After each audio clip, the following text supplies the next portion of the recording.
गौतम बुद्ध को हम सभी बहुत अच्छे से जानते हैं, जिन्होंने बौद्ध धर्म की स्थापना की और वे लोगों के जीवन में ढेरों बदलाव लेकर आए थे।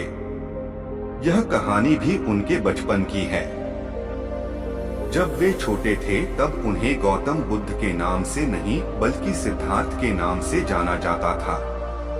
उनके एक चचेरे भाई भी थे जिनका नाम देवदत्त था। अगर हम सिद्धार्थ के स्वभाव की बात करें तो वह बहुत ही शांत है और दूसरों की मदद करने में हमेशा आगे रहते हैं। सिद्धार्थ को दूसरों को तकलीफ में देखकर खुद को भी तकलीफ होती थी। अगर हम देवदत्त की बात करें तो वह एक लड़ाकू बालक था जिसमें सब्र की कमी थी। वह जीवों को मारने में संकोच नहीं करता था, जो कि गलत है। वह सिद्धार्थ के विपरीत था। चलिए अब जानते हैं इस कहानी के बारे में। राजा सिद्धार्थ के महल के पास एक बगीचा था, जहां पर राजा सिद्धार्थ बैठकर प्रकृति का आनंद लिया करते थे। एक दिन जब वे अपने बगीचे में बैठे हुए थे, तभी एक घायल हंस उनके पैर के पास आकर गिरा। उसके शरीर में एक तीर लगा हुआ था। उसे देखने से प्रतीत हो रहा था कि किसी शिकारी ने उसका शिकार किया है। हंस को तकलीफ में देखकर और उसे यूं ही फड़फड़ाता देखकर राजकुमार सिद्धार्थ का दिल पिघल गया और उन्होंने उस हंस की सहायता करनी सोची।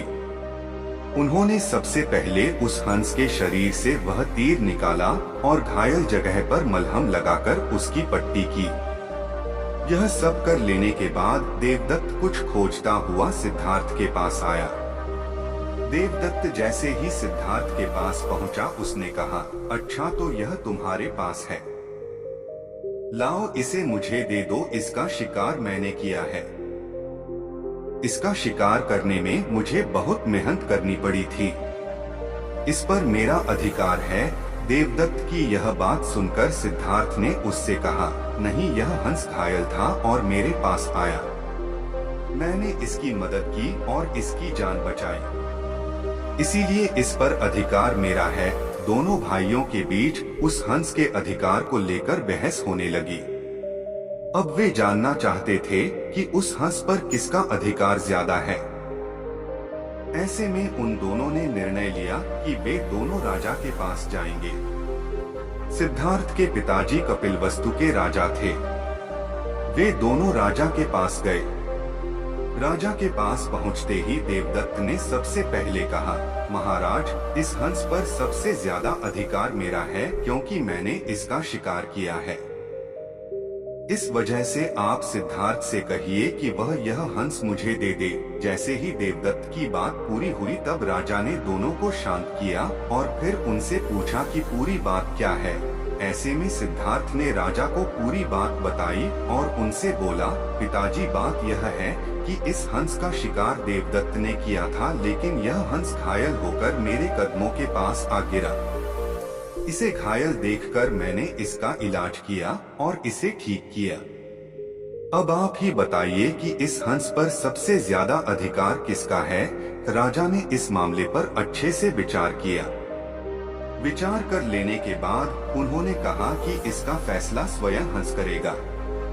आप इस हंस को नीचे जमीन छोड़ दो, जिसके पास भी यह जाएगा, यह हंस उसी का होगा। राजकुमार सिद्धार्थ ने अंश को जमीन पर छोड़ दिया। हंस बहुत डरा हुआ लग रहा था। पहले तो उस हंस ने चारों तरफ देखा, फिर वह धीरे धीरे राजकुमार सिद्धार्थ की तरफ बढ़ने लगा और आकर सिद्धार्थ के पास रुक गया। इसके बाद राजा ने सभा में एक बड़ी बात कही और वह बात यह थी कि मारने वाले से ज्यादा बचाने वाले का अधिकार ज्यादा होता है। इसीलिए इस हंस पर सबसे बड़ा अधिकार सिर्फ और सिर्फ सिद्धार्थ का है, क्योंकि उसने उस हंस को मारा नहीं बल्कि उसे घायल देखकर उसका इलाज किया और उसकी जान बचाई। राजा के ऐसा कह लेने के बाद देवदत्त को बात अच्छे से समझ आ गई। वह भी जान चुका था कि मारने वाले से ज्यादा बचाने वाले का अधिकार सबसे ज्यादा होता है। इस कहानी से हमें यह शिक्षा मिलती है कि मारने वाले से ज्यादा बचाने वाला बड़ा होता है, और उसका अधिकार भी मारने वाले से ज्यादा होता है। इसीलिए हमें भी दूसरों की मदद करनी चाहिए और परेशान लोगों की सहायता करनी चाहिए।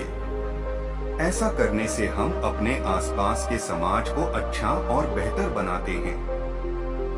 एक अच्छा समाज ही एक अच्छे देश की पहचान होती है। इसीलिए आप भी आज से प्रण लीजिए कि आप भी दूसरों की सहायता जरूर करेंगे।